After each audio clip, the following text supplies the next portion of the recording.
এই যে এখানে মাংস কষানো হচ্ছে, পোলট্রি মুরগি মাংস। দেখুন কষানো কিন্তু এখনো পুরোপুরি হয়নি, কালারটা কি সুন্দর এসেছে। আসসালামু আলাইকুম সবাইকে, সবাই কেমন আছেন? তো আজকে কি রান্না হচ্ছে আমার মায়ের বাসায় দেখতে হলে আমার সাথে থাকুন।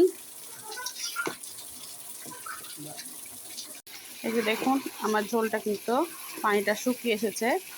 এখন কিন্তু আমি এখনও কষছি, পানি দিই নাই, আরও অনেকক্ষণ ধরে কষবো, কারণ এই মাংসটা যত কষানো হবে তত খেতে টেস্ট হবে। আর মাটির চুলা রান্না তো আরও স্বাদ। এই দেখুন চুলাটা জ্বলছে কি হাই হিটে, দেখছেন? এই যে দেখুন আমার মাংস কষানো হয়ে গেছে, দেখুন কালারটা কিন্তু অনেক সুন্দর এসেছে। এই দেখুন চারিপাশ দিয়ে কিন্তু তেল ছড়িয়ে গেছে, আর তেল ছড়িয়ে গেলে কিন্তু বুঝতে হবে যে মাংসটা কষানো হয়ে গেছে। এই যে দেখুন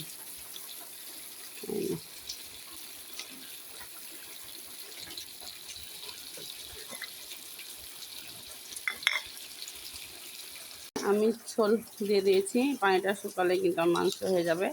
আর এখানে দেখুন এই যে কষা মাংস আমি কিছুটা তুলে নিয়েছি, এটা খেয়ে দেখব। চলুন তাহলে দেখা যাক আমার মাংসটা কেমন হলো। এই যে দেখুন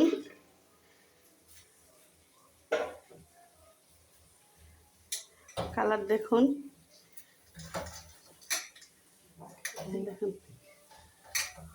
সুন্দর হয়েছে না? আর এই যে এখানে ভাজি করেছে, কল্লার ভাজি। আজকে দুটাই রান্না করা হয়েছে।